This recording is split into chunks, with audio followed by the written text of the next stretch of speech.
Don't forget to subscribe and press the bell icon to never miss a video from testbook.com.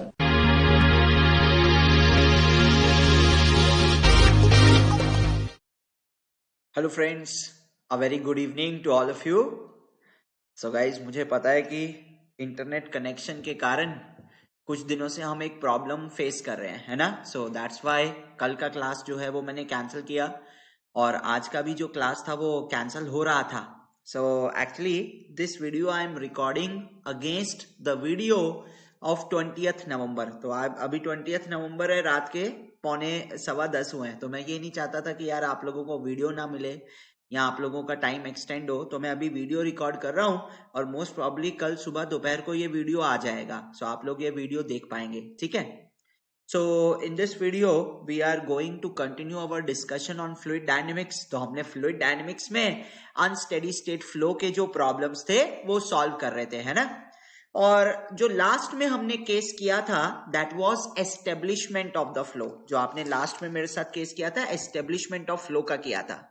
तो मैं चाहता हूं कि establishment of flow से related हम जरा एक या दो न्यूमेरिकल जरूर देख लें, because that is an important case. और फिर उसके बाद हम वेंचुरीमीटर और ओरिफाइस मीटर डिस्कस करेंगे, ठीक है। सो दो क्वेश्चन करते हैं पिछले केस से रिलेटेड, लास्ट केस से related, that is establishment of flow. यानी कि आपके पास एक कंटेनर है, कंटेनर में से एक लेंथी पाइप है, उस लेंथी पाइप में जो टैप है, वॉल्व है, वो एकदम से ओपन कर देते हैं। तो कितने टाइम पीरियड में आपका फ्लो स्टेडी होगा, है ना, वो वाला केस। और ये क्वेश्चन मुझे लगता है कि अगर गेट एग्जाम में कोई ट्रिकी क्वेश्चन, कोई डिफरेंट टाइप ऑफ क्वेश्चन पूछना चाहते हैं वो मैकेनिकल में या सिविल में, तो वो इस तरह का क्वेश्चन पूछ सकते हैं। हालांकि अब तक ऐसे क्वेश्चन आए नहीं है, बट अब आप देख रहे हैं कि गेट में कई बार डिफरेंट टाइप ऑफ क्वेश्चंस आ जाते हैं, तो ये उन क्वेश्चंस में से एक है। और फिर वेंचुरीमीटर ओरिफाइस मीटर तो सिंपल सा ही है, फटाफट सा है। तो वेंचुरीमीटर क्या होता है, कैसे काम करता है, इसमें इसकी शेप कैसे होती है, इससे रिलेटेड एक दो क्वेश्चन, ओरिफाइस मीटर से रिलेटेड एक क्वेश्चन, और फिर आज की क्लास रैप अप कर देंगे। फिर जो नेक्स्ट क्लास होगी उसमें बात करेंगे पिटेट ट्यूब की, फोर्सेस ऑन पाइप बेंड्स की, और फिर फ्लूइड डायनेमिक्स से रिलेटेड जो गेट और आईएएस में अच्छे अच्छे क्वेश्चन आए हैं वो क्वेश्चन सॉल्व करना चालू करेंगे। तो हमारा एम ये रहना चाहिए कि हम अच्छे से सॉल्व करें। तो जो लोग थर्ड ईयर के हैं और वो अगर ये वीडियोस देख रहे हैं तो डेफिनेटली उन लोगों के लिए ये वीडियोस बहुत फायदेमंद है, क्योंकि उन लोगों के पास लूज करने के लिए कुछ नहीं है, उन लोगों के पास सिर्फ गेन करने के लिए है ना। उन लोगों को टाइम का इतना रिस्ट्रिक्शन नहीं है, बाकी चीजों का इतना रिस्ट्रिक्शन नहीं है, वो समझ समझ के चीजों को काम कर सकते हैं। सो ठीक है, चलो कंटिन्यू करते हैं without wasting any time. So guys आप देख सकते हैं मैंने लिखा हुआ है एक क्वेश्चन की वैल्यूज लिखी हुई है, ठीक है। ये मैंने पहले से क्वेश्चन की वैल्यूज लिख के रखी थी, मेरे को टाइप करने में टाइम लगता तो मैंने इस तरीके से नोट करके रख लिया। सो गाइज ये क्वेश्चन दरअसल क्या कह रहा था, मैं आपको क्वेश्चन एक्सप्लेन कर देता हूं। लेफ्ट साइड में सिर्फ वैल्यूज दे रखी हैं। ये क्वेश्चन दरअसल बोल रहा था कि आपके पास ना एक बहुत बड़ा टैंक है और उस टैंक से हमारे पास एक पाइप आ रही है और उस पाइप की आपको लेंथ दे रखी है, डायमीटर दे रखा है, ठीक है जी। सो हमें पाइप का लेंथ कितना दे रखा है, ये देखिए ये लिखा हुआ है ना, straight pipe of length 600 metre. तो इस पाइप का जो लेंथ है वो 600 मीटर है। एंड बाय द वे ये क्वेश्चन जो है आपको एसके सोम साहब की किताब से मिल जाएगा। मैंने उनकी किताब का सॉल्व एग्जाम्पल उठा लिया, पहला एग्जाम्पल, ठीक है। चैप्टर नंबर मतलब आप चेक कर लीजिएगा, fluid dynamics unsteady state flow, वहां पे आपको एक क्वेश्चन मिल जाएगा। सो ये मैंने क्या किया, ये मैंने वॉल्व दिखा दिया यहां पर, और ये आपके पास पाइप है, ऐसे एक सिस्टम दिया हुआ है और इस पाइप का डायमीटर भी दिया हुआ है आपको। तो वो बोल रहे हैं कि पाइप का जो डायमीटर है वो 1 मीटर है, ठीक है। फिर वो ये भी बोलते हैं कि जो रिजर्वॉयर के अंदर पानी की हाइट है with respect to the outlet of the pipe, तो पाइप के आउटलेट के रिस्पेक्ट में जो पानी की हाइट है रिजर्वॉयर के अंदर, वो हाइट हमें 25 मीटर दे रखी है, ठीक है जी। और अभी जो वॉल्व है वो वॉल्व क्लोज्ड है, अभी ये वॉल्व जो है क्लोज्ड है ऐसे, ठीक है। तो ये मैंने क्लोज्ड वॉल्व दिखा दिया, टैप दिखा दिया।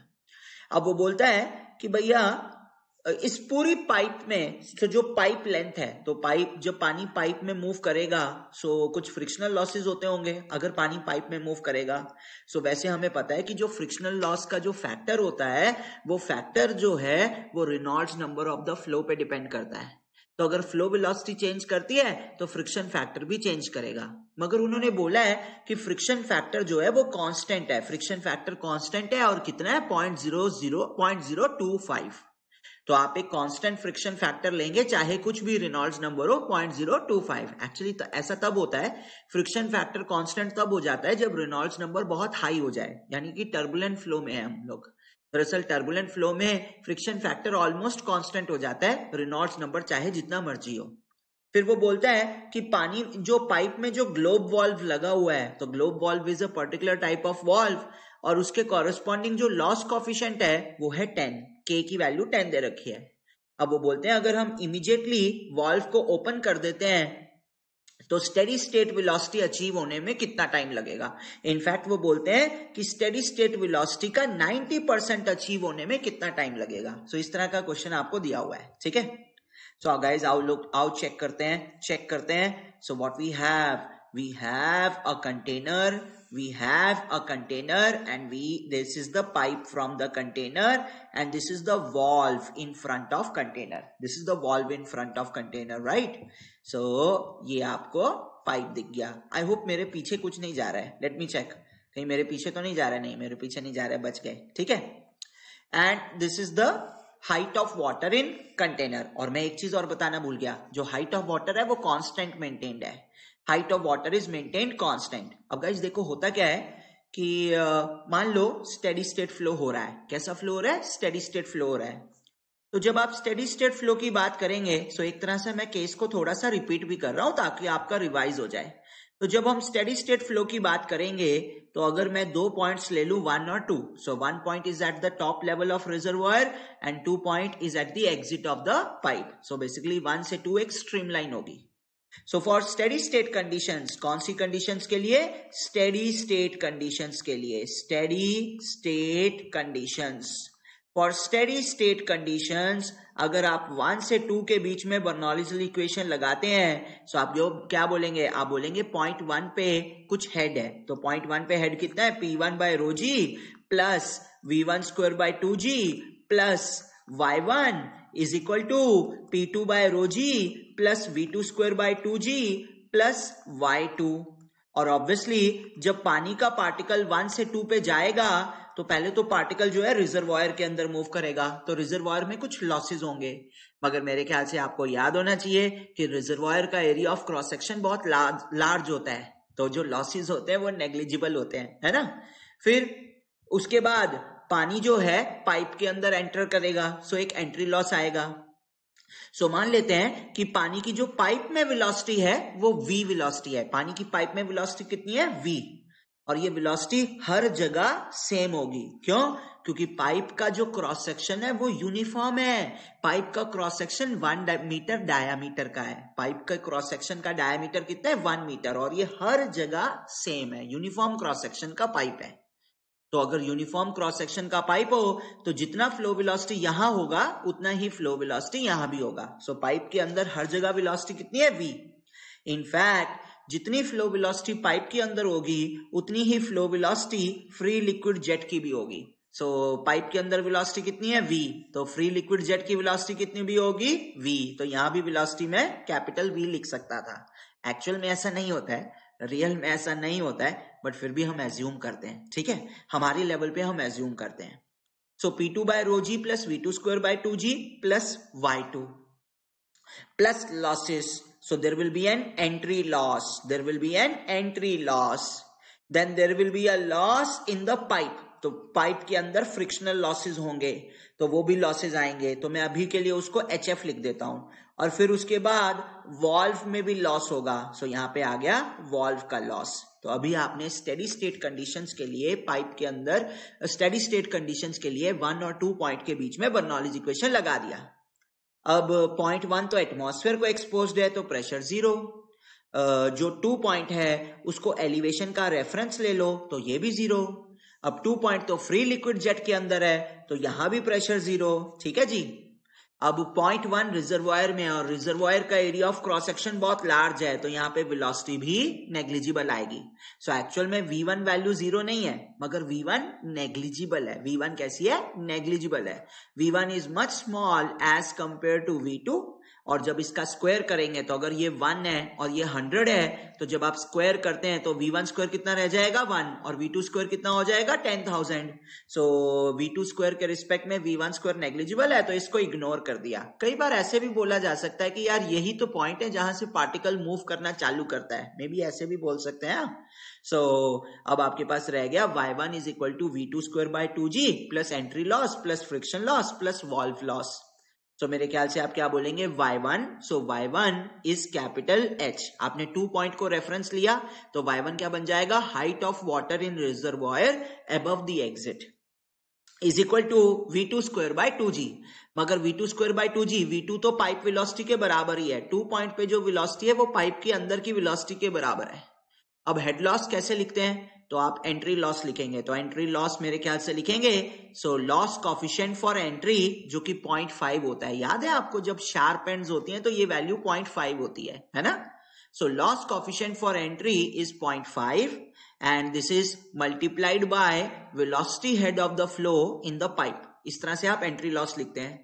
उसी तरह फ्रिक्शनल लॉस कैसे लिखते हैं, FLV स्क्वायर बाय 2GD लिखते हैं। सो ये आपके पास बन गया फ्रिक्शनल लॉस, जिसमें F को F डैश लिखना चाहिए, फ्रिक्शन फैक्टर लिखना चाहिए। इनफैक्ट मैं यहां भी करेक्ट कर लेता हूं क्योंकि मुझे क्वेश्चन में F डैश दिया हुआ था, फ्रिक्शन फैक्टर दिया हुआ था। दरअसल सोम साहब की किताब में F का मतलब कोफिशिएंट होगा, F का मतलब फैक्टर होगा, मगर मैंने आपको क्या बताया था, मैं F डैश लिखता हूं फैक्टर को, है ना। सो F dash LV square by 2GD और साथ में ग्लोब के अंदर भी, ग्लोब वॉल्व के अंदर भी लॉसेज आएंगे, वॉल्व के अंदर कुछ लॉसेज आएंगे तो वो आप बोलेंगे K valve into velocity head through the valve, है ना। तो ये आपके पास इक्वेशन बना। अब आप क्या बोलेंगे, H is equal to V square by 2G। तो अगर तीनों टर्म्स में यहां पे भी, यहां पे भी और यहां पे भी, तो ये चारों टर्म्स में V square by 2G common ले लेंगे। सो मेरे ख्याल से आपके पास रह जाएगा 1 plus K entry, 1 plus K entry plus F dash LV square by D plus K valve, है ना। सो ये क्या बता रहे हैं, ये सारी टर्म्स क्या है, ये लॉस कोफिशिएंट्स हैं। ये टर्म्स क्या है, लॉस कोफिशिएंट्स हैं। तो इसको आप टोटल लॉस कोफिशिएंट भी बोल सकते हैं, इसको आप क्या बोल सकते हैं, टोटल लॉस कोफिशिएंट भी बोल सकते हैं। तो ये बन जाएगा 1 प्लस कैपिटल, क्या लिख दें इसको, 1 प्लस स्मॉल के टोटल लिख दूं, 1 प्लस स्मॉल के टोटल लिख देते हैं। सो मेरे ख्याल से जो स्टेडी स्टेट वेलोसिटी आएगी, स्टेडी स्टेट वेलोसिटी आएगी v, वो बन जाएगी √2gh बाय 1 प्लस के टोटल, 1 प्लस के टोटल, ठीक है। अब ना एक काम करो, इस स्टेडी स्टेट वेलोसिटी को ना v0 लिख दो, स्टेडी स्टेट वेलोसिटी को क्या लिख दो, v0 लिख दो। चेक करो जहां जहां पे v लिखा हुआ है मैं उसको v0 कर रहा हूं। ऐसा क्यों कर रहा हूं अभी बताता हूं, ठीक है। सो इस वेलोसिटी को लिख दीजिए v0, ये स्टेडी स्टेट वेलोसिटी है। अब गाइस एक चीज नोट कीजिए, पहले जब वॉल्व क्लोज्ड था तो फ्लो वेलोसिटी इन पाइप कितनी होगी, 0, क्योंकि पाइप के अंदर पानी जो है रेस्ट पे है। तो अगर मैं पाइप के अंदर जो वेलोसिटी है और टाइम का ग्राफ बनाऊं तो जब तक वॉल्व क्लोज्ड है वेलोसिटी की वैल्यू 0 रहेगी, और जब आपने वॉल्व को ओपन कर दिया तो स्टेडी स्टेट वेलोसिटी आपने निकाल ली। मगर एक चीज ध्यान रखिए, जब आप वॉल्व को ओपन करते हैं तो ऐसा नहीं है कि इमीडिएटली वेलोसिटी जो है 0 से v0 हो जाती है, ऐसा नहीं है। दरअसल ये वेलोसिटी वैल्यू को डेवलप होने में थोड़ा सा टाइम लगता है, वेलोसिटी वैल्यू को डेवलप होने में थोड़ा टाइम लगता है, और वही टाइम जो है हमें कैलकुलेट करना है। इसी टाइम पीरियड को आप एस्टेब्लिशमेंट ऑफ फ्लो कहते हैं। इस टाइम पीरियड को आप क्या कहते हैं, एस्टेब्लिशमेंट ऑफ फ्लो, कि भैया कितनी देर में 0 से v0 वेलोसिटी हो जाए, कितनी देर में 0 से v0 वेलोसिटी हो जाए, ठीक है, यही हमें कैलकुलेट करना है। अब मान लेते हैं कि किसी पर्टिकुलर टाइम इंस्टेंट पर जो फ्लो वेलोसिटी है पाइप के अंदर वो v है, किसी पर्टिकुलर टाइम इंस्टेंट पर फ्लो वेलोसिटी कितनी है, v, और मैं उस टाइम इंस्टेंट के लिए 1 और 2 पॉइंट के बीच में बर्नौलीज इक्वेशन लिखूंगा। अब गाइस जब हम इस टाइम इंस्टेंट की बात करते हैं तो मेरे ख्याल से टाइम के साथ साथ वेलोसिटी चेंज कर रही है, टाइम के साथ साथ वेलोसिटी इंक्रीज कर रही है ना। इस टाइम पीरियड में वेलोसिटी जो है इंक्रीज कर रही है, तो ये अनस्टेडी स्टेट फ्लो हुआ। तो हमने जो टाइम इंस्टेंट लिया है वो अनस्टेडी स्टेट फ्लो के कॉरेस्पॉन्डिंग है। तो जब ये time instant unsteady state flow के कॉरेस्पॉन्डिंग है, आप बर्नौलीज इक्वेशन को डायरेक्टली नहीं लगा सकते, आपको अनस्टेडी स्टेट फ्लो की बर्नौलीज इक्वेशन चाहिए, है ना। सो आप क्या करेंगे, इसी टाइम इंस्टेंट के कॉरेस्पॉन्डिंग जब आप पॉइंट 1 और पॉइंट 2 के बीच में बर्नौलीज इक्वेशन लगाएंगे तो आप बोलेंगे P1 by rho ji plus V1 square by 2G। इस टाइम इंस्टेंट पर जो भी velocity at 1 plus Y1 is equal to P2 by rho ji plus V2 square by 2G। इस पर्टिकुलर टाइम इंस्टेंट पे जो एग्जिट वेलोसिटी ऑफ जेट है plus Y2, और obviously 1 से 2 के बीच में कुछ लॉसेस होंगे। कौन कौन से लॉसेस? वही एंट्री लॉस। तो आप लिखेंगे K entry and velocity of pipe का स्क्वायर बाय 2G। तो पाइप के अंदर जो वेलोसिटी है उसका स्क्वायर। तो अभी जो वेलोसिटी है वो V है, V नॉट नहीं है। अभी वेलोसिटी कितनी है? V, पाइप के अंदर वेलोसिटी। फिर साथ में फ्रिक्शन लॉसेस भी आएंगे, FLV स्क्वायर बाय 2GD, और फिर साथ में वॉल्व के अंदर लॉसेस आएंगे, तो K valve V square by 2G, और साथ में वो लोकल एक्सेलरेशन की टर्म आएगी जिसको आप इंटीग्रेट करेंगे along the streamline. I hope आप लोगों को याद है, जब हम बर्नौलीज इक्वेशन लिखते हैं फॉर अनस्टेडी स्टेट फ्लो, तो हम बर्नौलीज इक्वेशन एक पर्टिकुलर टाइम इंस्टेंट के लिए लिखते हैं, और उस पर्टिकुलर टाइम इंस्टेंट के दौरान हम एक टर्म ऐड करते हैं बर्नौलीज इक्वेशन में। वो टर्म कुछ ऐसी दिखाई देती है। So this is the integral of local acceleration along the streamline, obviously from point 1 two point 2। सो इस टर्म का एक नाम भी है, मगर मैं अभी वो सब डिस्कशन नहीं करना चाहता आप लोगों के साथ। सो अगर आप सोम साहब की किताब देखेंगे या मनसून एंड यंग में टॉपिक तो डिस्कस किया हुआ है, मगर इस टर्म के बारे में कोई खास डिस्कशन नहीं है। फिर आप अगर क्रो देखेंगे, रसल एंड हैंके देखेंगे, उन किताबों में इस पे डिस्कशन की गई है। अभी के लिए इसको इग्नोर कर देते हैं। सोम साहब की किताब में कोई खास डिस्कशन नहीं किया गया इस टर्म में, पर अपने लिए इतना सफिशिएंट है। अब गाइज ये देखो, अब हम एक काम करते हैं, हमारी वैल्यूज सब्स्टिट्यूट करते हैं। टाइम इंस्टेंट चाहे कोई भी हो, फ्लो चाहे स्टेडी हो अनस्टेडी हो, ये तो प्रेशर 0 आएगा क्योंकि पॉइंट 1 एटमॉस्फेयर को एक्सपोज्ड है। टाइम इंस्टेंट चाहे कुछ भी हो, V1 की वैल्यू V2 के कंपैरिजन में नेग्लिजिबल है। टाइम इंस्टेंट चाहे कुछ भी हो, P2 की वैल्यू 0 है because 2 is a point in free liquid jet. Time instant चाहे कुछ भी हो, फ्री लिक्विड जेट की वेलोसिटी पाइप की वेलोसिटी के बराबर होती है, तो V2 को भी V लिखा जा सकता है। सो मेरे ख्याल से अगेन ऐसा आ जाएगा, capital H is equal to V square by 2G into 1 plus K, है ना, K टोटल। और अभी के लिए मैं पता है क्या एज्यूम कर रहा हूं, जो मैंने कल आपको डेरिवेशन भी बताया था उसमें ना, दरअसल हमने एज्यूम किया था कि ये K टोटल एक कांस्टेंट टर्म है। हमारा एजम्पशन क्या है कि K टोटल एक कांस्टेंट टर्म है, plus 1 by G integral of del V by del time ds from 1 to 2। अब जरा एक काम करेंगे, इस इंटीग्रल को सब्स्टिट्यूट करेंगे, ब्रेकअप करेंगे। कैसे? ये आप जो पॉइंट 1 से पॉइंट 2 स्ट्रीमलाइन है ना, तो इंटीग्रल को दो पार्ट्स में डिवाइड कर लो। एक तो 1 से 3 जो रिजर्वायर का है, और एक 3 से 2 जो कि पाइप का है। सो आप क्या बोलोगे कि भैया लोकल एक्सेलरेशन एक तरह से 1 by area del Q by del time होती है। तो रिजर्वायर का एरिया बहुत लार्ज होता है, तो लोकल एक्सेलरेशन बहुत कम होती है। तो रिजर्वायर के अंदर लोकल एक्सेलरेशन यानी कि ये वाला जो इंटीग्रल है ये नेग्लिजिबल हो जाएगा। सो रिजर्वायर मतलब 1 से 3, तो 1 से 3 वाला जो इंटीग्रल पार्ट है वो काफी छोटा हो जाएगा। सो आप क्या बोलेंगे, आपकी जो इक्वेशन बनी for a time instant t, वो इक्वेशन थी H is equal to V square by 2G plus 1 से 3, इंटीग्रल को ब्रेक कर दिया रिजर्वायर के लिए और पाइप के लिए सेपरेट, इंटीग्रल को रिजर्वायर और पाइप के लिए सेपरेट ब्रेक कर दिया। सो ये 1 से 3 और ये 3 से 2, del V by del time ds, और यहां पे आ जाएगा आपके पास 1 बाय G आ जाएगा। याद है ना, मैं हमेशा भूल जाता हूं G लगाना, तो जब हम हेड की बात कर रहे हैं तो G भी लगाना है।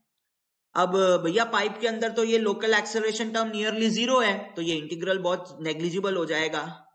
और अगर हम पाइप की बात करें तो भैया पाइप का क्रॉस सेक्शन यूनिफॉर्म है, तो जितना डिस्चार्ज यहां होगा उतना डिस्चार्ज यहां भी होगा, जितना एरिया यहां है उतना एरिया यहां है, जितना rate of change of discharge यहां होगा उतना rate of change of discharge इधर भी होगा। यूनिफॉर्म क्रॉस सेक्शन के पाइप से जब एक इनकम्प्रेसिबल फ्लूइड मूव करता है तो उस पाइप में कन्वेक्टिव चेंजेस जीरो होते हैं, तो जितनी वैल्यूज यहां दिखाई देती हैं उतनी वैल्यूज यहां भी दिखाई देती हैं। तो अगर आप दो लोकेशंस को कंपेयर करें एट अ टाइम इंस्टेंट, वो वैल्यूज सेम होंगी, मगर ऑब्वियसली एक लोकेशन की बात करें तो टाइम के साथ वैल्यू चेंज कर रही है, एक लोकेशन की बात करें तो टाइम के साथ वैल्यू चेंज कर रही है, मगर एक टाइम इंस्टेंट पे दो लोकेशंस को कंपेयर करें तो वैल्यू सेम है। आई थिंक आपको याद होगा मैंने क्या बोला था, मैंने बोला था कि यार बुक में ना कुछ गड़बड़ दे रखी है, हम ये बर्नौलीज इक्वेशन को फॉर अ पार्टिकल नहीं लिख सकते, हम बर्नौलीज इक्वेशन को for 2 points at a time instant लिखेंगे, तभी कुछ बात बढ़िया लग रही है। क्योंकि जब पार्टिकल यहां से यहां जा रहा होगा, है ना, मतलब मैंने बोला था ना कि वो टाइम इंस्टेंट के लिए लिखना चाहिए, सो इधर से ही आती है बात, ऐसी कोई बात आती है। सो हमने क्या किया कि टाइम इंस्टेंट के लिए हर जगह लोकल एक्सेलरेशन सेम होगी, तो ये बन जाएगा h is equal to V square by 2g, हर जगह लोकल एक्सेलरेशन सेम है तो del v by del T बाहर आ जाएगा, और इंटीग्रल ऑफ ds, तो integral of distance along stream line, तो वो तो लेंथ ऑफ स्ट्रीम लाइन बन जाएगी जो लेंथ ऑफ पाइप के बराबर होगी, तो ये L बाई जी बच जाएगा। अब जरा देखिए, ये आपके पास एक इंटरमीडिएट टाइम इंस्टेंट की इक्वेशन है और ये आपके पास फाइनल स्टेडी स्टेट की इक्वेशन थी। ऑब्वियसली साथ में 1 प्लस के भी है, ऑब्वियसली साथ में 1 प्लस के भी है, भैया ये लॉसेस का 1 प्लस के भूल गया मैं, है ना, 1 प्लस के भी है, आई एम सॉरी। सो जब आप स्टेडी स्टेट फ्लो की इक्वेशन लिखते थे तो यहाँ पे 1 प्लस के बाय 2g था, है ना। सो मेरे ख्याल से अब आप एक काम कर सकते हैं, आपको दिख रहा होगा इस इक्वेशन में instantaneous change of local acceleration है, इस इक्वेशन में क्या है, instantaneous change of local acceleration, मगर वेलोसिटी सिर्फ टाइम का फंक्शन है, पाइप के अंदर वेलोसिटी सिर्फ टाइम का फंक्शन है, तो del V by del T सिर्फ डीवी बाई डी टी होगा। सो मेरे ख्याल से आपको इस इक्वेशन में वेलोसिटी वर्सेस टाइम का डेरिवेटिव दिखाई दे रहा है, तो ये एक डिफरेंशियल इक्वेशन है। सो आप एक काम कीजिए, पहले तो इसको यहां सब्स्टिट्यूट कीजिए और आपको दिखाई देगा, आपको क्या दिखाई देगा, मेरे ख्याल से आपको दिखाई देगा, just a second guys, just a second. So जब आप इसको सब्स्टिट्यूट करेंगे आप बोलेंगे v not square by 2g into 1 plus K is equal to v square by 2g into 1 plus K plus dv by dt l by g। अब हमारे पास एक डिफरेंशियल इक्वेशन है वेलोसिटी और टाइम के बीच में, तो जब हम इस डिफरेंशियल इक्वेशन को सॉल्व करेंगे हमें वेलोसिटी वर्सेस टाइम मिल जाएगा और हम किसी भी टाइम पे वेलोसिटी निकाल पाएंगे, या फिर हम ये फाइंड आउट कर पाएंगे कि स्टेडी स्टेट वेलोसिटी को अचीव करने के लिए कितना टाइम पीरियड चाहिए। ठीक है, सो गाइस चेक करते हैं, ठीक है। सो मेरे ख्याल से एक काम करते हैं, इस टर्म को दूसरी साइड ले आते हैं। सो मैं जब ऐसा करूंगा तो V not square minus V square by 2g into 1 plus K बन जाएगा, और फिर इधर क्या आ जाएगा, इधर आ जाएगा dv by dt l by g बन जाएगा, है ना।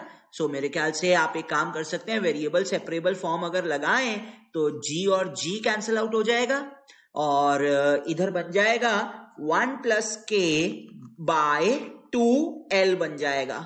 मैं l को दूसरी साइड ले गया और इधर मेरे ख्याल से बन जाएगा dv upon v not square minus v square, है ना। आई होप आप लोगों को याद होगा मैंने क्या बताया था, इस डेरिवेटिव को कैसे सॉल्व करते हैं, तो आप लिखते हैं 1 प्लस के बाई 2l और साथ में इधर dt भी आएगा। सो इस डेरिवेटिव को कैसे सॉल्व करते हैं, वो जो डिनोमिनेटर है ना उस डिनोमिनेटर को थोड़ा सा सिंप्लीफाई करेंगे। कैसे, आप ऐसे लिख लीजिए 1 by 2 V not into 1 by V not minus 1 by V not plus v plus 1 bye V not minus V, वो सेम ही चीज है। जरा इस टर्म को ऊपर ले जाओ, इस टर्म को ऊपर ले जाओ, न्यूमरेटर में 2v नॉट आ जाएगा, तो 2v not bye 2v not कितना होता है 1, और v not plus V not minus V कितना होता है, v not square minus V square होता है, सेम टर्म है जो यहां लिखी हुई है, तो ये बन जाएगा dv। अब इस इंटीग्रल को सॉल्व करना दरअसल आसान है, इस इंटीग्रल को सॉल्व करना आसान है। सो जब आप इसको इंटीग्रेट करेंगे आप बोलेंगे 1 प्लस के बाय 2l जो कि एक कांस्टेंट है, integral of dt, so T equal to 0 का मतलब है वॉल्व क्लोज है, वॉल्व को ओपन कर रहे हैं और फिर किसी भी टाइम इंस्टेंट टी पे स्पीड निकालनी है, तो ये बन जाएगा 1/2 v not integral of dv upon v not plus v। तो इनिशियली जब वॉल्व क्लोज था, जैसे ही वॉल्व को ओपन किया, इनिशियली वॉल्व पे वेलोसिटी कितनी थी 0, पाइप में वेलोसिटी कितनी थी 0, तो एक टाइम इंस्टेंट t पर स्पीड कितनी होगी, है ना, और साथ में यहां पे आ जाएगा plus dv by v not minus v from v equal to 0 to capital V, ठीक है ना, ये आपके पास बन जाएगा। अब इसको सॉल्व करते हैं, 1 plus K by 2l, 1 plus K by 2l into T, और ये बन जाएगा 1/2 v not natural log of, so v not plus v, तो नेचुरल लॉग कितना, इसका इंटीग्रल क्या बन जाएगा, natural log of v not plus v, 1/v not minus v, ये बन जाएगा minus natural log of v not minus v, तो ये टोटल आएगा v not plus v upon v not minus v, और v कहां से कहां वेरी कर रहा है, 0 से कैपिटल V तक वेरी कर रहा है। तो जब आप फाइनल लिमिट लगा लेंगे कैपिटल V, इनिशियल लिमिट लगाएंगे 0, तो जब यहां 0 0 डालते हैं तो v नॉट बाय v नॉट वो तो 1 होता है, तो नेचुरल लॉग ऑफ 1 कितना होता है, 0 होता है। सो आपके पास फॉर्मूला पता है क्या बचा, आपके पास फॉर्मूला बचा, आप बोलोगे क्या कर रहे हो सर, आपने डेरिवेशन भी करा दी और डेरिवेशन में ही सारे पेज खत्म हो गए, तो आप बोलोगे 1 plus K by 2l into time is equal to 1/2 v not natural log of v not plus v by v not minus v, है ना।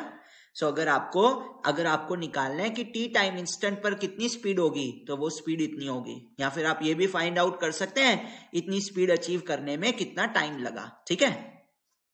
अब गाइस मैंने क्या सिखाया था, मैंने आपको बताया था कि हम फाइंड आउट करते हैं कि टोटल टाइम पीरियड कितना लगेगा। क्या फाइंड आउट करेंगे, टोटल टाइम पीरियड। सो आप बोलेंगे जब वेलोसिटी स्टेडी स्टेट वेलोसिटी को अचीव करने की कोशिश करती है, जब वेलोसिटी स्टेडी स्टेट वेलोसिटी को अचीव कर रही होती है, तो ये वाली टर्म कितनी बन जाएगी, v not plus almost v not divided by almost 0, तो इनफाइनाइट बन जाएगी, यानी कि टाइम पीरियड कितना आएगा, infinite. So actually steady state velocity achieve करने में इनफाइनाइट टाइम पीरियड लगता है। रियल लाइफ में भी स्टेडी स्टेट वेलोसिटी अचीव करने के लिए इनफाइनाइट टाइम पीरियड लगता है। सो हम क्या बोलते हैं, हम बोलते हैं कि जब v की value 99% of steady state velocity हो जाती है, तो हम मान लेते हैं कि फ्लो एस्टेब्लिश हो गया। जब v की value 0.99 times velocity v not हो जाती है, 0.99 टाइम्स स्टेडी स्टेट वेलोसिटी हो जाती है, तो हम मान लेते हैं कि फ्लो एस्टेब्लिश हो गया। सो अगर किसी ने मेरे से टाइम पीरियड ऑफ एस्टेब्लिशमेंट पूछा होता, तो मैं सीधा बोल देता कि v की वैल्यू जो है वो 0.99 v नॉट है। तो अगर आप इसको सॉल्व करते हैं तो आप क्या बोलेंगे, 1 plus K by 2l into time period of establishment is equal to 1/2 v not natural log of v not plus v, तो 1.99 by v not minus v, यानी कि 0.01।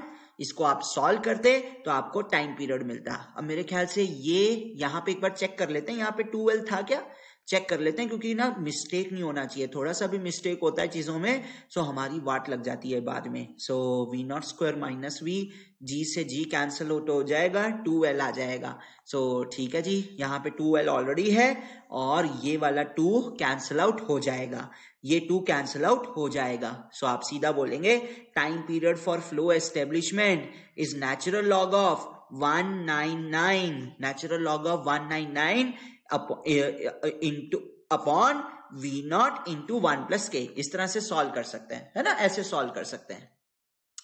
मगर उन्होंने फ्लो एस्टेब्लिशमेंट का टाइम पीरियड नहीं पूछा, उन्होंने आपसे क्या पूछा है, उन्होंने पूछा है कि find out the time taken for the velocity to become 0.9 times 90%। 0.99 नहीं पूछा, 90% पूछा है, तो 90% के लिए क्या करेंगे, फॉर्मूला लगा देंगे, 90% के लिए फॉर्मूला लगा देंगे ये वाला, ठीक है ना। सो 1 प्लस के, सो 2 से 2 कैंसिल आउट ही करते हैं यार सीधा, 1 plus K by L into T, क्या बोलेंगे सीधा कि भैया 1 plus K by L into टी, ठीक है, this is equal to 1 bye V not natural log of v not plus v by v not minus v, ठीक है।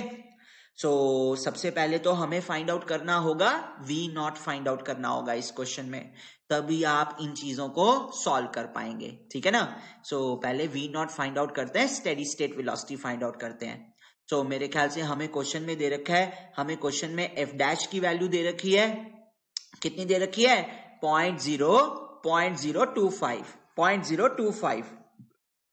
फिर के वॉल्व की वैल्यू दे रखी है, के वॉल्व की वैल्यू दे रखी है क्वेश्चन में 10 दे रखी है, ये देखिए ये यहां लिखी हुई है, और उसके अलावा कुछ दे रखा है नहीं। तो आप एंट्री लॉस के लिए के कितना लेंगे 0.5 लेंगे, एंट्री लॉस के लिए के लेंगे 0.5, और एंट्री लॉस की वैल्यू बन जाएगी 0.5। एक्चुअली ना क्वेश्चन में लिखा हुआ था शार्प एंड एंट्री है, तो उसका मतलब ही यही है 0.5।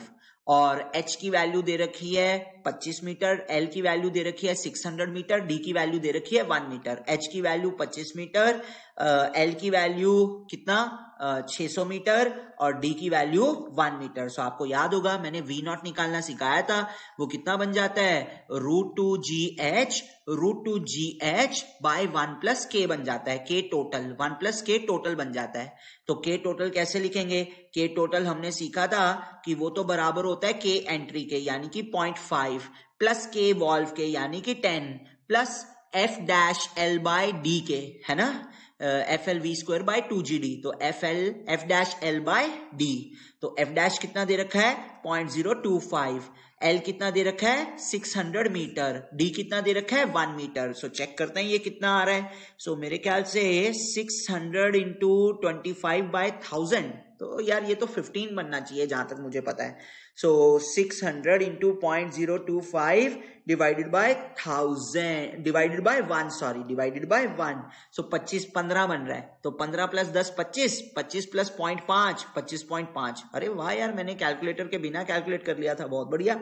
मैं भी आप लोगों के साथ इंप्रूव करता जा रहा हूं। सो के टोटल कितना आ रहा है 25.5। अब के टोटल को यहां सब्सटीट्यूट करेंगे तो वी नॉट की वैल्यू मिलेगी, तो वी नॉट आएगा √2 इंटू 9.81 इंटू एच कितना है 25, और 1 प्लस के यानी कि 1 प्लस 25.5। तो अब हम इसको सॉल्व करते हैं, 25 इंटू 2 50 होता है, 50 इंटू 9.81 डिवाइडेड बाय 26.5 और फिर उसका अंडर रूट। तो आपके पास जो वी नॉट वैल्यू आ रही है वो 4.3 मीटर पर सेकेंड आ रही है। अब आप बोलोगे कि सर आपने वी नॉट क्यों फाइंड आउट किया? बेटा मैंने वी नॉट इसलिए फाइंड आउट किया क्योंकि ये फॉर्मूला देखो, मुझे क्या पता करना है, मुझे पता करना है वो टाइम जब हमारी स्पीड जो है वो 0.9 टाइम्स वी नॉट हो गई है। तो वी को हम क्या डाल देंगे 0.9 टाइम्स वी नॉट डाल देंगे, और यहां से हमें टाइम पता लगेगा, और इसके लिए वी नॉट भी चाहिए आपको।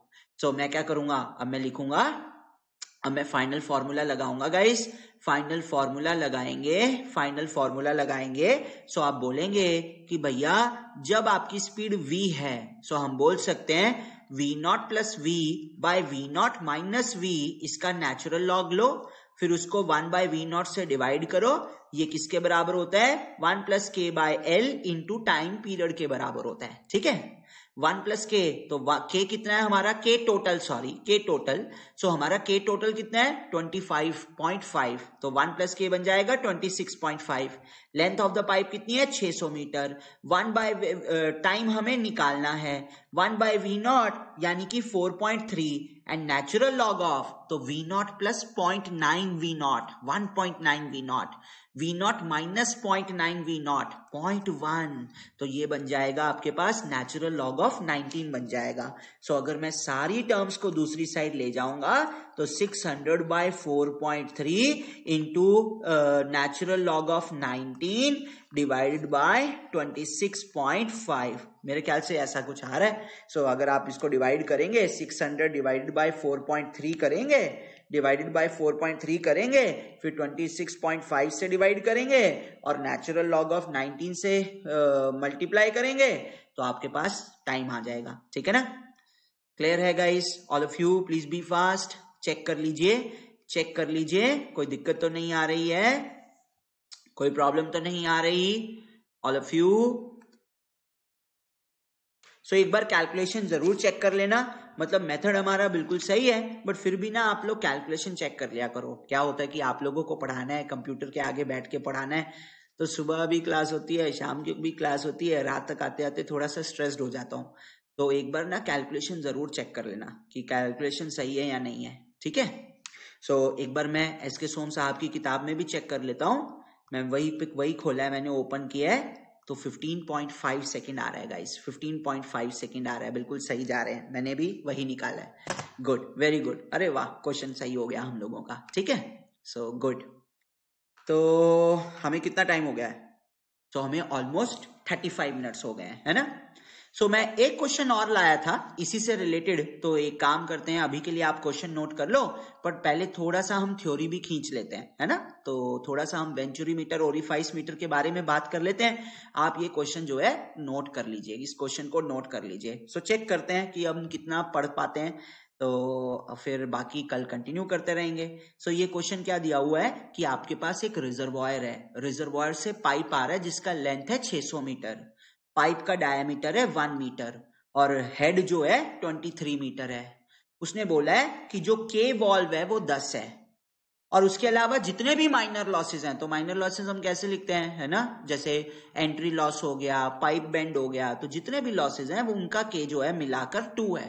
तो यहाँ minor losses, entry loss included है। प्लीज नोट, किताब में पता है क्या लिखा हुआ था, अदर माइनर लॉसेस, तो एंट्री लॉस इंक्लूडेड है। और उन्होंने बोला था कि जो फ्रिक्शन लॉस है उसका जो फैक्टर है वो 0.02 लेना और वो कांस्टेंट है।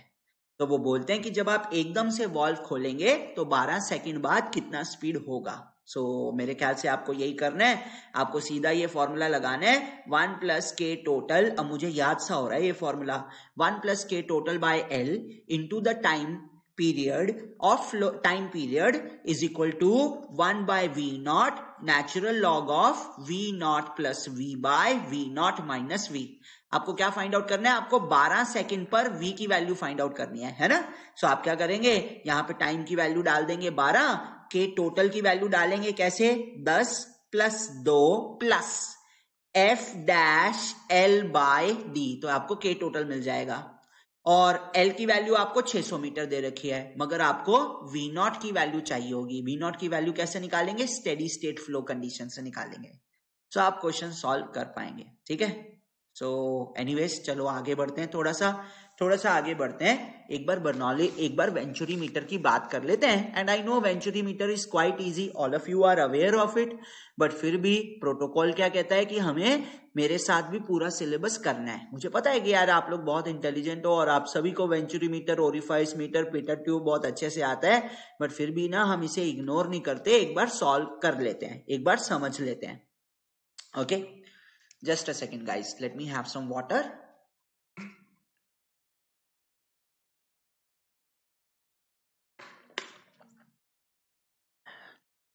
Okay, so guys, venturi meter is a device of measurement of flow, ठीक है। वेंचुरी मीटर क्या करती है, फ्लो मेजर करती है। तो यहां पे फ्लो मेजरमेंट का मतलब है discharge, volumetric flow rate and mean flow velocity. क्या मेजर करती है, डिस्चार्ज और मीन फ्लो वेलोसिटी, डिस्चार्ज और मीन फ्लो वेलोसिटी। और वर्किंग प्रिंसिपल जो है वेंचुरी मीटर का वो बहुत सिंपल है, डिस्चार्ज और मीन फ्लो वेलोसिटी, ये सीधा बर्नौलीज प्रिंसिपल पे बेस्ड है। बर्नौलीज की जो ऑब्जर्वेशन थी उस पे बेस्ड है। तो बर्नौली का क्या कहना था, उनका कहना था कि जब फ्लूइड आगे बढ़ता है और अगर फ्लूइड की स्पीड बढ़ जाए तो फ्लूइड में प्रेशर घट जाता है। या अगर फ्लूइड आगे बढ़ रहा है और फ्लूइड डी एक्सेलरेट करे, यानी कि उसकी स्पीड घट रही है, तो उसका प्रेशर बढ़ेगा, है ना।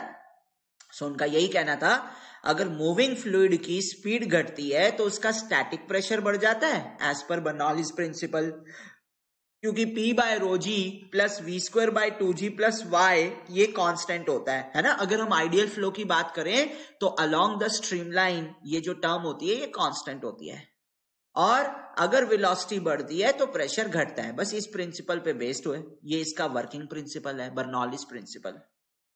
तो हमारे पास क्या है, हमारे पास एक पाइप है और उस पाइप का डायमीटर है कैपिटल D। पाइप का डायमीटर कितना है, कैपिटल D। मैं इस पाइप से डिस्चार्ज मेजर करना चाहता हूं, मैं फाइंड आउट करना चाहता हूं कि पाइप में कितने मीटर क्यूब पर सेकेंड पानी मूव कर रहा है। तो हम क्या करेंगे, पाइप को बीच में से काटेंगे और पाइप में एक डिवाइस लगाएंगे। वो डिवाइस हमें कुछ ऐसी दिखाई देगी, हमें कुछ ऐसी दिखाई देगी। ओके, ये इस तरीके की, ऐसे ऐसे आपको एक डिवाइस दिखाई देगा। Okay, now obviously the flow in the device in the pipe is going to look like this. These are the streamlines. These are the streamlines of the flow. तो ये आपको flow की streamlines मिल गई। ठीक है जी। अब आप देख सकते हैं, अगर ये direction of flow है, if this is the direction of flow, तो आप देख सकते हैं कि जो incoming water है वो सबसे पहले एक कन्वर्जिंग पोर्शन से पास करेगा। किससे पास करेगा? कन्वर्जिंग पोर्शन से। सो इस डिवाइस का जो इनिशियल पोर्शन होता है वो कन्वर्जिंग होता है। उसके बाद कुछ टाइम तक डायमीटर जो है कांस्टेंट है, इसको बोलते हैं थ्रोट। और फिर आपको डाइवर्जिंग पोर्शन मिलता है, डाइवर्जिंग पोर्शन मिलता है। सो क्या होता है, पहले इनकमिंग फ्लो के लिए जो पाइप का डायमीटर होता है वो कैपिटल डी, फिर डायमीटर डिक्रीज कर जाता है, डायमीटर होता है स्मॉल डी, और फिर डायमीटर फिर से इंक्रीज कर जाता है up to pipe diameter capital D. So हम एक काम करते हैं, हम यहां पर एक पॉइंट लेते हैं 0.1 और यहां पर एक पॉइंट लेते हैं 0.2। तो बेसिकली पहले मैंने पाइप में एक पॉइंट लिया 1, फिर मैंने थ्रोट में एक पॉइंट लिया 2। तो आप देख सकते हैं जब हम 1 से 2 जा रहे हैं तो स्ट्रीमलाइंस कन्वर्ज कर रही हैं। तो जब 1 से 2 जाएंगे तो स्पीड बढ़ेगी, मगर स्पीड बढ़ेगी तो प्रेशर घटेगा, है ना। सो आप क्या बोलेंगे, अगर हम 0.1 और 0.2 के बीच में बर्नौलीज इक्वेशन लगाएं, if we apply the Bernoulli's equation between 0.1 and 2, आप सीधा बोलेंगे P1 by rho ji plus V1 square by 2G plus Y1 is equal to P2 by rho ji plus V2 square by 2G plus Y2, और losses को ignore कर दो। हाँ, और ऐसा भी अज्यूम कर लो कि पाइप हॉरिजॉन्टल है। तो पाइप हॉरिजॉन्टल होगी तो Y1 Y2 कैंसिल आउट हो जाएगा। और मेरे ख्याल से आप कुछ ऐसा लिख सकते हैं, P1 minus P2 by rho G, P1 minus P2 by rho ji is equal to V2 square minus V1 square by 2G लिख सकते हैं। अब जरा मजेदार चीज देखिए, अगर आप कंटिन्यूटी इक्वेशन लगाएं तो कंटिन्यूटी इक्वेशन क्या कहती है, A1 V1 equal to A2 V2 कहती है। दरअसल जब हम इसको यहां सब्स्टिट्यूट कर देंगे तो मैं V2 की वैल्यू निकाल लूंगा। किसकी वैल्यू निकाल लेंगे? V2 की वैल्यू निकाल लेंगे। और अगर V2 की वैल्यू आ गई तो A2 से मल्टीप्लाई कर दो, आपको डिस्चार्ज मिल जाएगा। तो इस तरह से हम डिस्चार्ज कैलकुलेट करेंगे। सो चेक करते हैं कि V2 का फॉर्मूला क्या आता है। सो आप सीधा क्या बोलेंगे, आप सीधा बोलेंगे कि V1 can be written as A2 V2 by A1। So let us substitute this value over there. So आपके पास क्या बनेगा, आपके पास बनेगा P1 minus P2 by rho ji is equal to V2 square minus V1 square. तो minus V1 square मतलब A2 square V2 square by A1 square. So V2 square minus V1 square by 2G। Obviously G से G cancel out हो जाएगा। सो अब आप क्या कर सकते हैं, अब आप V2 की वैल्यू फाइंड आउट कर सकते हैं। तो पता है V2 की वैल्यू कितनी आएगी, V2 की वैल्यू आएगी under root A1 by under root of A1 square minus A2 square into under root of twice of P1 minus P2 by rho। तो अगर आपको V2 मिल गया, सेक्शन 2 पे वेलोसिटी मिल गई, तो सेक्शन 2 का डिस्चार्ज कैसे लिखेंगे, A2 V2 लिखेंगे ना। तो आपके पास डिस्चार्ज की वैल्यू आ जाएगी A1 A2 by under root of A1 square minus A2 square into under root of twice of P1 minus P2 by rho. ठीक है ना। सो ये आपने डिस्चार्ज की वैल्यू फाइंड आउट कर ली, डिस्चार्ज की वैल्यू फाइंड आउट कर ली। ठीक है। सो गाइस पता क्या हो रहा है, अब इस डिवाइस में हमें A1 पता होगा। A1 क्या है, A1 तो 1 was the section in the pipe, तो A1 is the area of the pipe, A2 is the area of the throat, ये तो हमें पता होगा। और हमें पानी की डेंसिटी भी पता है, फ्लूइड की डेंसिटी भी पता है। तो अगर आप किसी तरीके से P1 माइनस P2 मेजर कर लें तो आपको डिस्चार्ज पता लग जाएगा। और P1 माइनस P2 कैसे मेजर करोगे, आप 0.1 और 0.2 पे प्रेशर टैपिंग लगा दो। तो जब आप प्रेशर टैपिंग लगाएंगे आपको प्रेशर वैल्यू मिल जाएगी। अब एक बारी क्या हुआ, मेरे से ना दीपांकर ही पूछ रहा था।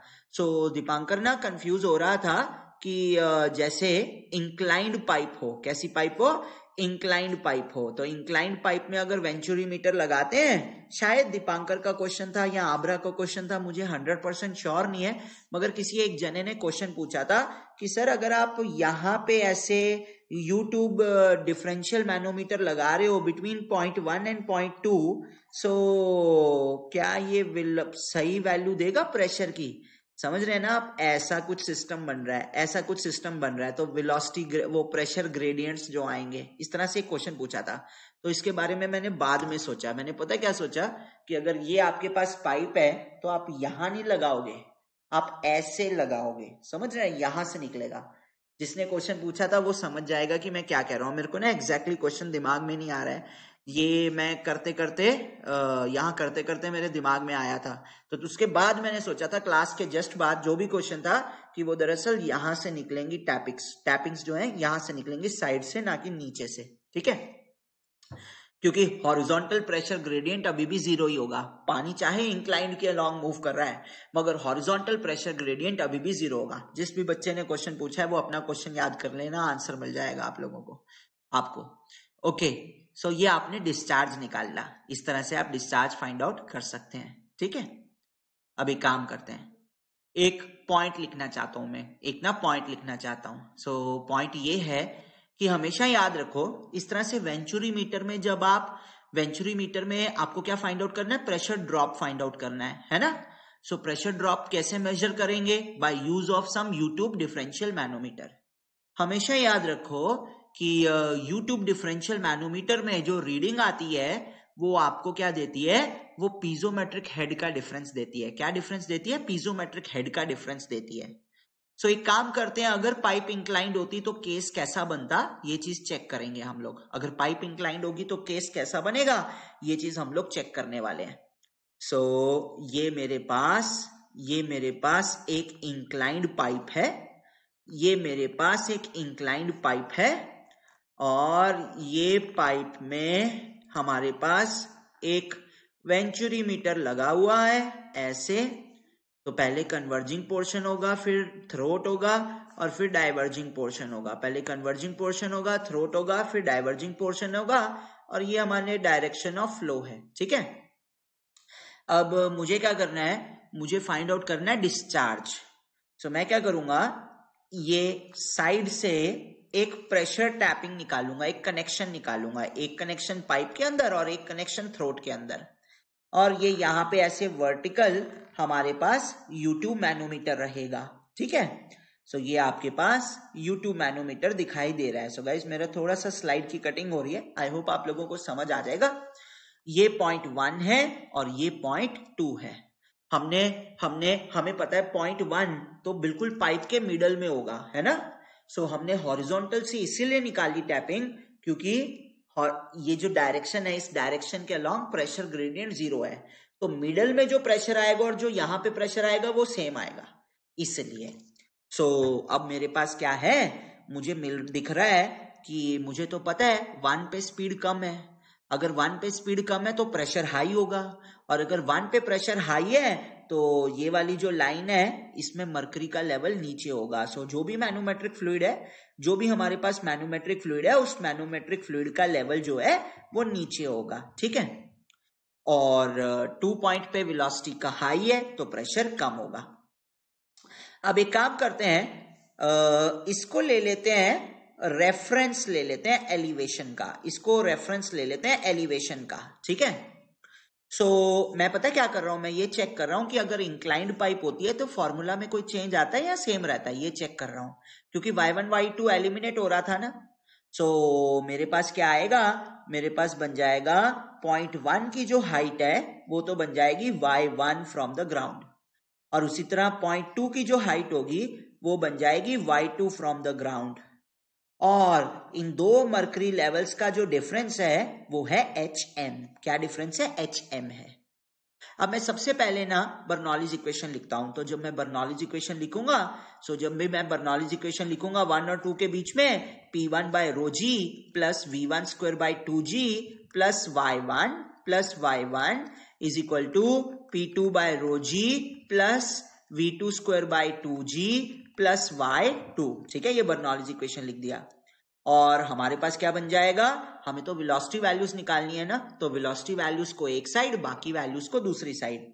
तो आपके पास बन जाएगा P1 by rho ji plus Y1 minus P2 by rho ji plus Y2। अब आई होप आप लोगों को याद होगा, किसी भी पॉइंट पे जो प्रेशर हेड और एलिवेशन हेड होता है वो होता है पीजोमेट्रिक हेड, है ना। तो पीजोमेट्रिक हेड एट 1, पीजोमेट्रिक हेड एट 2, और ये किसके बराबर बन जाएगा, V2 square minus V1 square by 2G के बराबर बन जाएगा। अब इसको आप क्या बोलेंगे, इसको आप बोलेंगे P1 star by rho g minus P2 star by rho g, और ये बन जाएगा V2 square minus V1 square. तो यहां तो फिर से वही फॉर्मूला आने वाला है, V2 square by 2G, V2 square by 2G, और साथ में वो ब्रैकेट में पता क्या आएगा, 1 minus A2 square by A1 square आएगा। तो उसको ब्रैकेट को सॉल्व करेंगे तो A1 square minus A2 square by A1 square बन जाएगा। तो मैं उसको ऊपर लेके गया था तो वो अंडर रूट होने के बाद A1 by under root of A1 square minus A2 square बन गया था। अब गाइज एक चीज नोट करो, अब इसका मतलब इस केस में मुझे प्रेशर हेड का डिफरेंस नहीं, मुझे पीजोमेट्रिक टर्म का डिफरेंस चाहिए। यहां पे मुझे पीजोमेट्रिक टर्म का डिफरेंस चाहिए। आप देख रहे हैं ना P1 स्टार P2 स्टार आ रहा है ना। सो मैं एक काम करता हूं, जरा मैं जब बर्नौलीज इक्वेशन लिखूंगा, वो सॉरी, अब जब मैं यहाँ पे V2 की वैल्यू लिखूंगा तो G से कैंसिल आउट हो जाएगा। सो V2 की वैल्यू जब लिखूंगा तो आएगा A1 by under root of A1 square minus A2 square into twice by rho under root of P1 star minus P2 star बन जाएगा। तो इसको पीजोमेट्रिक प्रेशर कह लो। क्या कह लो, पीजोमेट्रिक प्रेशर। तो पीजोमेट्रिक प्रेशर का मतलब P1 स्टार का मतलब P1 plus rho g Y1, P1 plus rho g Y1, this is piezometric pressure at 1। So अब जो है, अब आप P1 माइनस P2 का फॉर्मूला नहीं यूज कर सकते, याद रखना है P1 माइनस P2 कब लगाते हैं, जब पाइप हॉरिजॉन्टल हो। जब पाइप इंक्लाइंड हो तो P1 star minus P2 star लिखते हैं। तो आप ऐसे फॉर्मूला याद करो ताकि आपको फॉर्मूला बार बार डिराइव नहीं करना पड़े। अगर आप फॉर्मूला बार बार डिराइव करोगे फिर तो सत्यानाश हो जाएगा, ठीक है ना, फिर तो टाइम वेस्ट हो जाएगा। अच्छा, अब डिस्चार्ज क्या बन जाएगा, डिस्चार्ज बढ़ जाएगा A1 A2 under root of A1 square minus A2 square into 2 by rho P1 star minus P2 star. So आपको याद रखना है कि जो फॉर्मूला है, एक्चुअल फॉर्मूला है, उसमें P1 star minus P2 star होता है। अगर पाइप हॉरिजॉन्टल हो जाए तो आपका P1 star minus P2 star P1 minus P2 ही बन जाता है, क्योंकि Y1 और Y2 बराबर होते हैं। सो ये आपका एक्चुअल फॉर्मूला है, this is your actual formula. अब गाइज एक चीज नोट करो, अब जरा U2 मैनोमीटर की बात करो। मैं U2 मैनोमीटर की बात करने को क्यों कह रहा हूं, क्योंकि U2 मैनोमीटर में जो रीडिंग आती है वो डायरेक्टली आपको P1 star minus P2 star देती है। ये चीज भी आप याद रख सकते हैं। आओ देखते हैं कैसे। सो गाइज हमें पता है कि 1 का प्रेशर और यहाँ का प्रेशर सेम होने वाला है। ध्यान है ना आपको, 1 और यहाँ का प्रेशर सेम होगा। सो 1 यानी कि मिडिल पॉइंट का प्रेशर और यहाँ का प्रेशर सेम होगा। फिर उसके बाद नीचे जाएंगे, ऐसे 2 का प्रेशर मिडिल पॉइंट का और यहाँ का प्रेशर सेम होगा, फिर उसके बाद नीचे जाएंगे। सो ये बेसिकली जो मैंने इंक्लाइंड पाइप दिखाई है, ये हॉरिजॉन्टल पाइप है।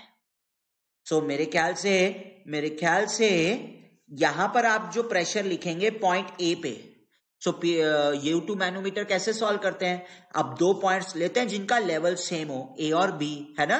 तो आप ए पॉइंट का प्रेशर कैसे लिखेंगे, आप प्रेशर एट ए पॉइंट लिखेंगे कि भैया 1 पे जो प्रेशर है P1 और फिर 1 से ए तक लेकर Y1 वाटर है, तो आप प्रेशर लिखेंगे PA is equal to P1 plus rho G Y1। So rho is the fluid in the pipe. फिर आप बी पे प्रेशर लिखेंगे, तो बी पे प्रेशर कैसे लिखेंगे, आप बोलेंगे 2 पॉइंट पे जो प्रेशर है P2, 2 पॉइंट पे जो प्रेशर है P2 और फिर 2 से लेकर इतना पानी है, तो पानी कितना है, Y2 माइनस HM है, तो पानी का प्रेशर आ जाएगा, यानी कि रो G Y2 माइनस HM, और उसके बाद मरकरी भी है, यानी कि रो MG HM। तो ये आपने PA और PB निकाल लिया। पीए और पीबी निकाल लिया, मगर पीए पीबी बराबर होते हैं तो आप क्या बोलेंगे, आप सीधा बोलेंगे, मैं जरा एक स्लाइड ले आता हूं गाइस, यहां पर सीधा स्लाइड ले आता हूं यहां पर, so just a second guys.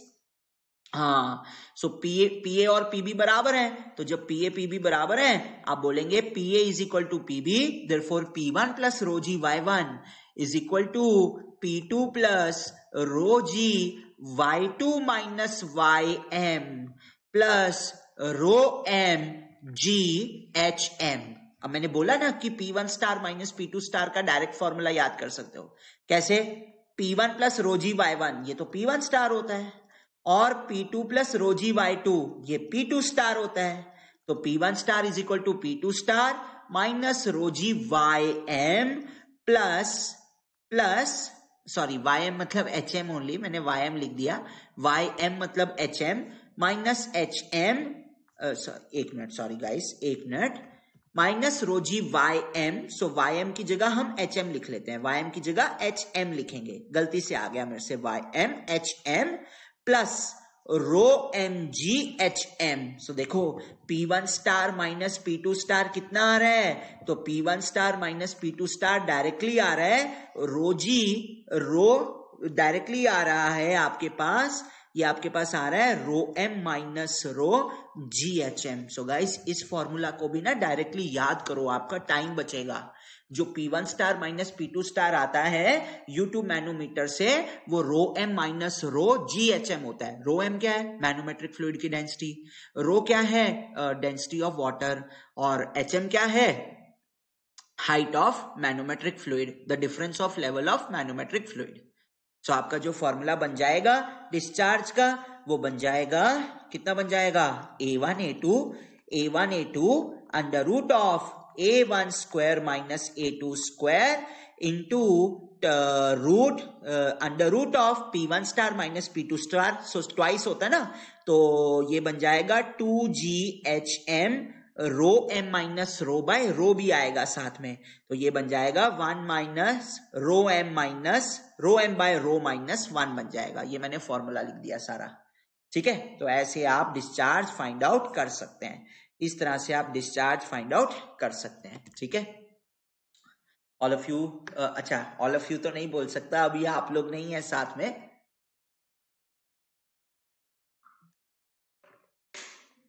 सो एक काम करते हैं, मैं अभी वेंचुरीमीटर ओरिफाइस मीटर बता देता हूं, बट क्वेश्चंस आप लोगों के साथ ही सॉल्व करेंगे, ठीक है। ऐसा कर लेते हैं, क्वेश्चंस आप लोगों के साथ ही सॉल्व करेंगे, आप वेंचुरीमीटर ओरिफाइस मीटर देख लो एक बार, हल्का सही आइडिया है, बाकी डिस्कशन हम करते रहेंगे। ओके सो ठीक है, मैं ठीक है, चलिए फिर आगे बढ़ते हैं।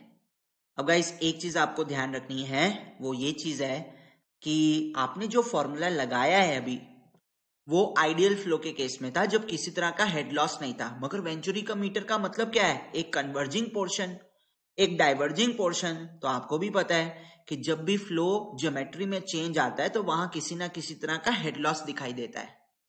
सो इस कन्वर्जेंस और डाइवर्जेंस के कारण एक हेड लॉस दिखाई देगा, उस हेड लॉस के कारण जो एक्चुअल डिस्चार्ज है वो थोड़ा सा डिक्रीज कर जाएगा।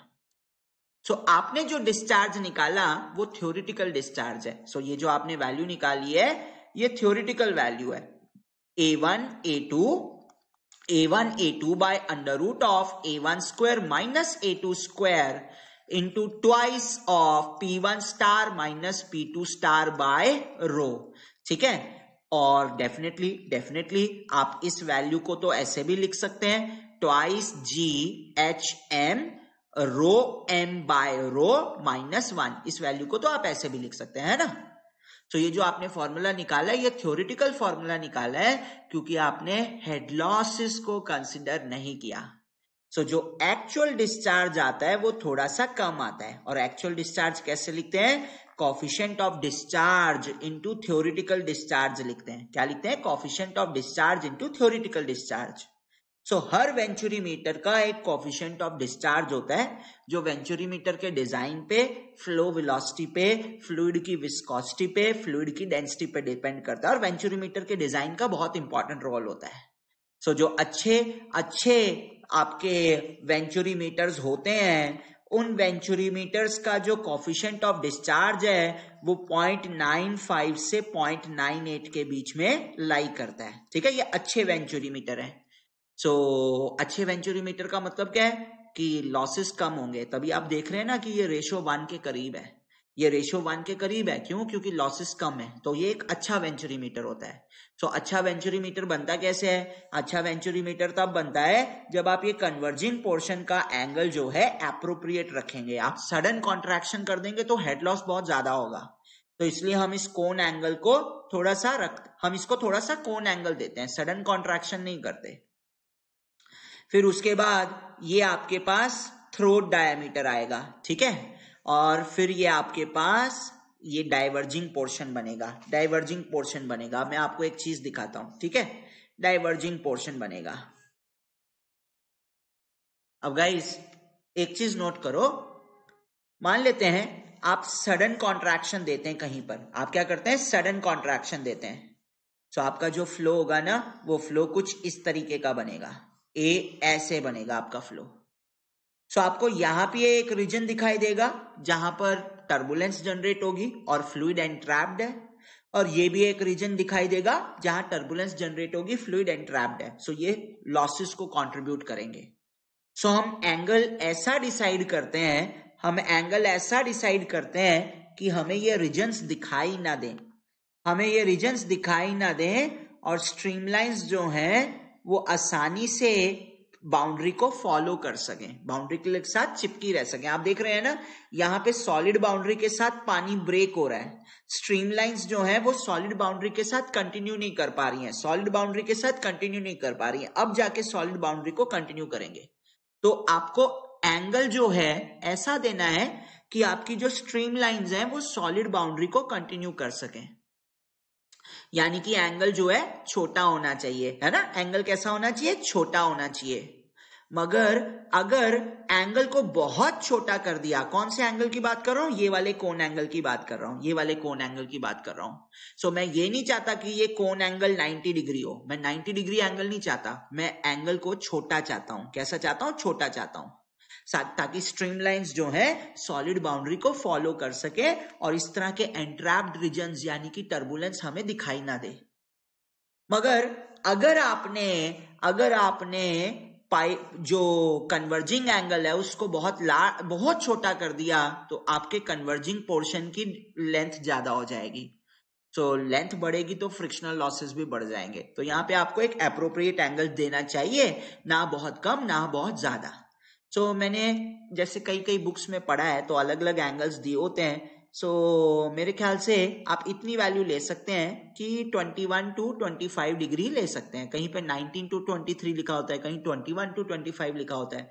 आप 21 to 25 ले लीजिए, ठीक है, जो गुड सोर्सेज हैं, 21 डिग्री to 25 डिग्री। फिर उसके बाद जब हम डाइवर्जिंग पोर्शन की बात करते हैं, गाइज आई होप आप लोगों को याद होगा, मैंने बताया था कि जब हम डाइवर्जिंग पोर्शन की बात करते हैं तो डाइवर्जिंग पोर्शन का मतलब होगा स्ट्रीमलाइंस डाइवर्ज करेंगे तो फ्लूइड डीएक्सेलरेट करेगा तो प्रेशर बढ़ेगा। डाइवर्जिंग पोर्शन में जो प्रेशर ग्रेडियंट होता है वो पॉजिटिव होता है, और अगर प्रेशर ग्रेडियंट पॉजिटिव हो तो आपको एक फिनोमिना दिखाई देता है बाउंड्री लेयर सेपरेशन।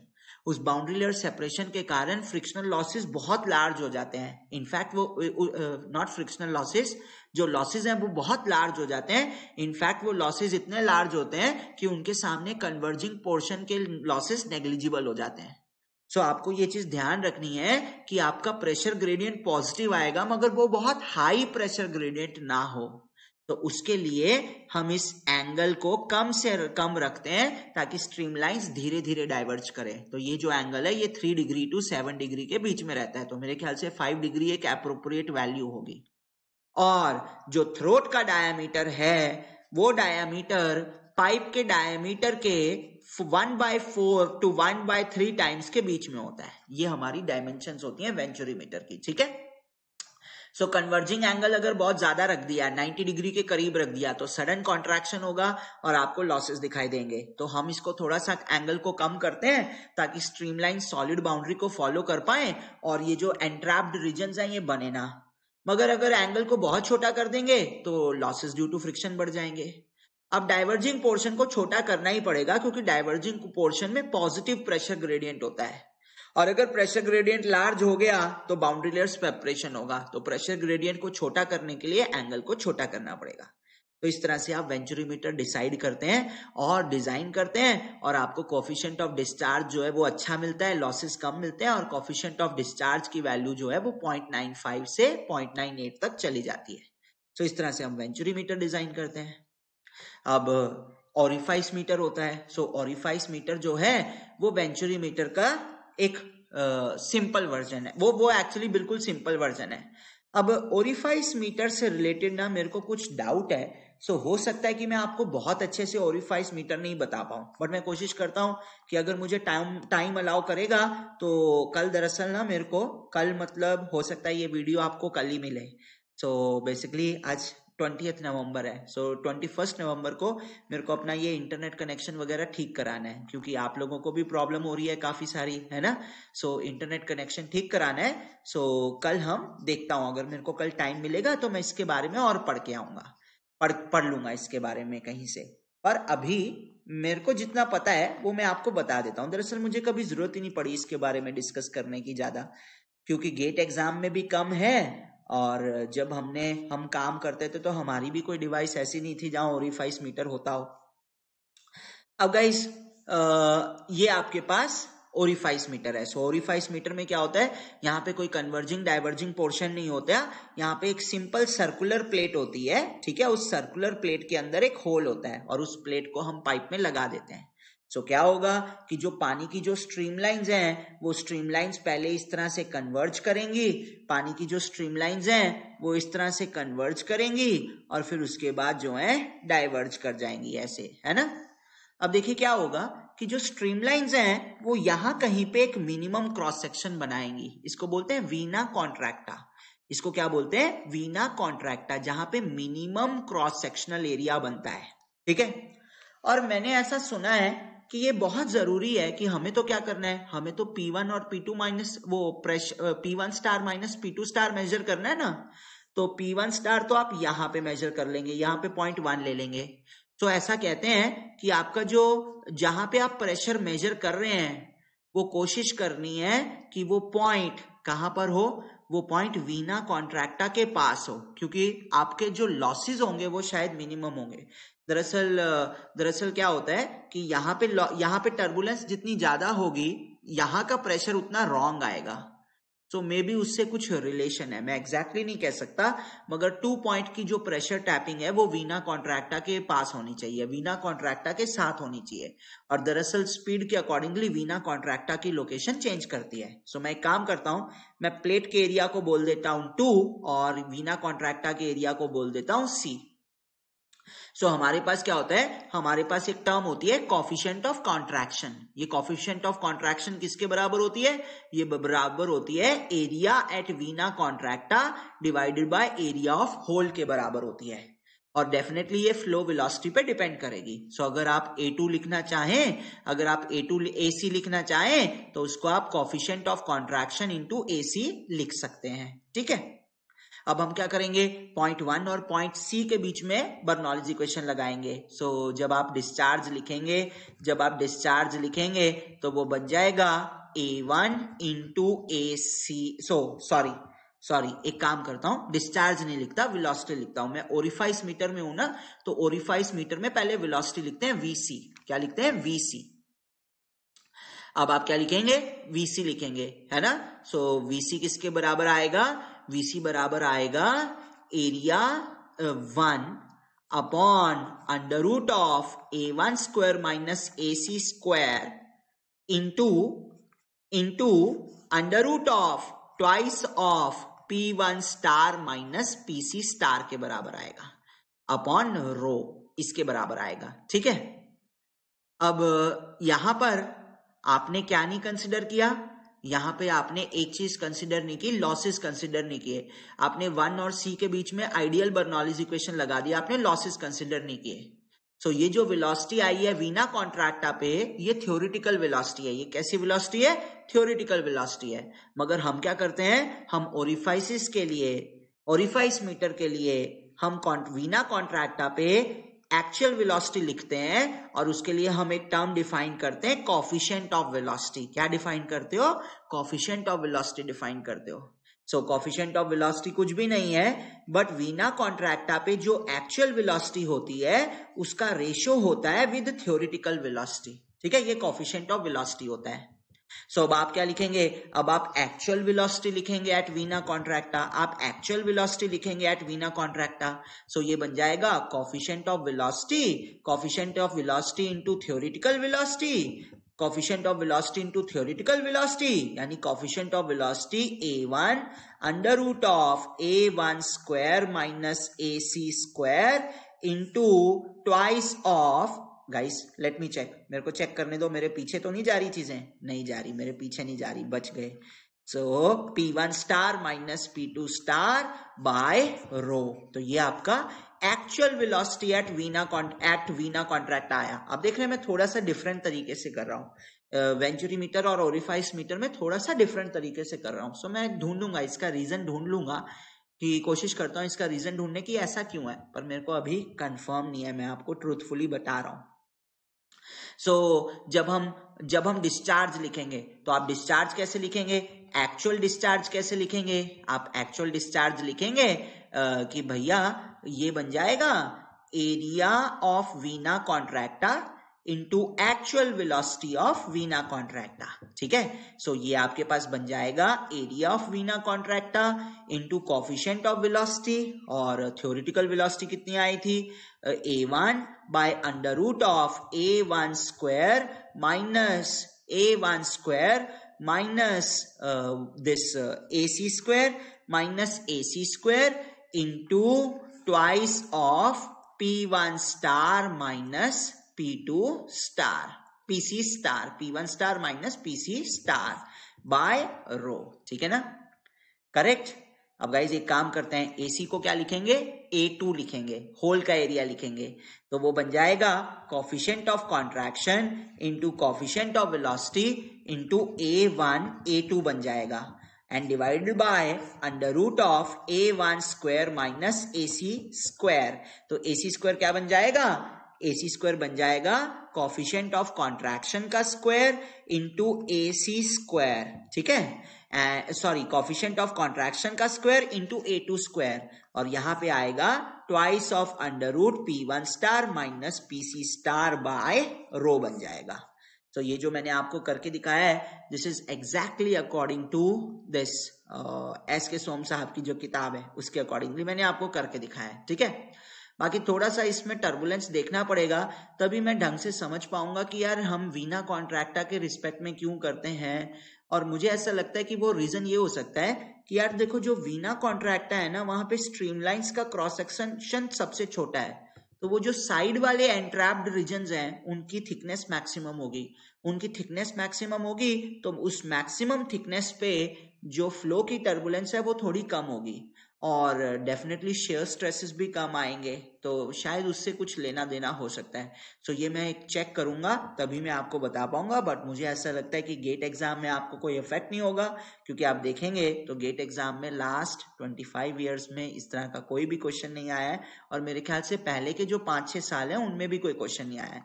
तो आपको बिल्कुल घबराने की जरूरत नहीं है। ठीक है, सो 1 मिनट दीजिएगा मुझे गाइस, जस्ट अ सेकेंड, एक मैसेज आया है।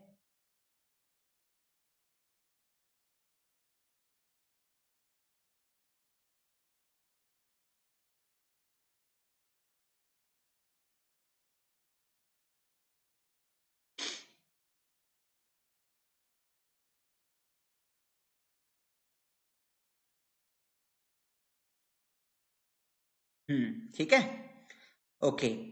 सो what we have this formula. अब ओरिफाइस मीटर में इस कोफिशिएंट ऑफ कॉन्ट्रैक्शन और कोफिशिएंट ऑफ वेलोसिटी का जो प्रोडक्ट होता है उसको कोफिशिएंट ऑफ डिस्चार्ज कहते हैं। ठीक है, सो ये थोड़ा सा डिफरेंस है, वेंचुरी मीटर और ओरिफाइस मीटर में ये थोड़ा सा डिफरेंस है। एक तो वेंचुरी मीटर का डिजाइन और ओरिफाइस मीटर का डिजाइन डिफरेंट है। दूसरी बात, यहाँ पे हम लिखते भी दूसरे तरीके से हैं। यहाँ पे हमारी कोशिश रहती है कि 1 और 2 पॉइंट की बजाय, तो 2 पॉइंट कौन सा है, होल का है, मगर एक वीना कॉन्ट्रैक्टा फॉर्मेशन होता है जो 2 पॉइंट से थोड़ा सा आगे होता है। सो हमारी कोशिश होती है कि हम जो प्रेशर ड्रॉप मेजर करें वो वीना कॉन्ट्रैक्टा पे मेजर करें, वही हमें बेस्ट वैल्यूज देगा। अब उसका रीजन मुझे फाइंड आउट करना होगा, मगर जो कॉफिशिएंट ऑफ डिस्चार्ज है वो कॉफिशिएंट ऑफ कॉन्ट्रैक्शन और कॉफिशिएंट ऑफ वेलोसिटी का प्रोडक्ट होता है। और ओरिफाइस मीटर में ये जो वैल्यू है, ये वैल्यू 0.65 तक चली जाती है, यानी कि वेंचुरी मीटर में 0.95 है, लॉसेस बहुत कम है। ओरिफाइस मीटर के कारण लॉसेस बहुत ज्यादा बढ़ जाते हैं। ठीक है, सो ये वेंचुरी मीटर और ओरिफाइस मीटर का डिफरेंस है। सो गाइज एक काम करते हैं, अभी के लिए बस करते हैं। सो आई होप अगर 21 नवंबर को मेरा इंटरनेट चल जाता है तो हम बहुत बढ़िया आराम से वीडियो करेंगे। वीडियो में क्वेश्चंस भी डिस्कस करेंगे और फ्लो थ्रू पाइप बेंड भी देखेंगे। मगर अगर नहीं चल पाया तो हमें 22 को कंटिन्यू करना पड़ेगा। फिर उस केस में मैं करूंगा, एक काम करूंगा कि मैं क्वेश्चंस भी रिकॉर्ड कर दूंगा और आप क्वेश्चंस देखिएगा फिर। ठीक है, चलो। So thank you very much, I hope you like the video. अगर वीडियो पसंद आया तो कमेंट करो, और मतलब कमेंट में आप लोग पूछ सकते हो, आप लोग बता सकते हो ये सही था, ये गलत था। उससे हमें भी पता लगेगा कि वीडियो कैसा जा रहा है, कैसा नहीं जा रहा है। अगर आपको लगे कि सर ने जो पढ़ाया है वो गेट के लिए सफिशिएंट नहीं है, ये कम है, तो भी आप बता सकते हैं। या आप मेरे लिए कोई पॉइंट डालना चाहते हैं कि सर आपको रीजन नहीं पता था ना, ये रीजन है, ऐसा कुछ भी डिस्कशन आप लोग कर सकते हैं। ठीक है, तो ठीक है, फिर मिलते हैं नेक्स्ट वीडियो में, मिलते हैं पिटर tube flow through pipe bends, and then we will start discussing GATE question. जो गेट में अच्छे अच्छे क्वेश्चन आए इस टॉपिक से रिलेटेड वो करेंगे। Okay, bye bye, thank you.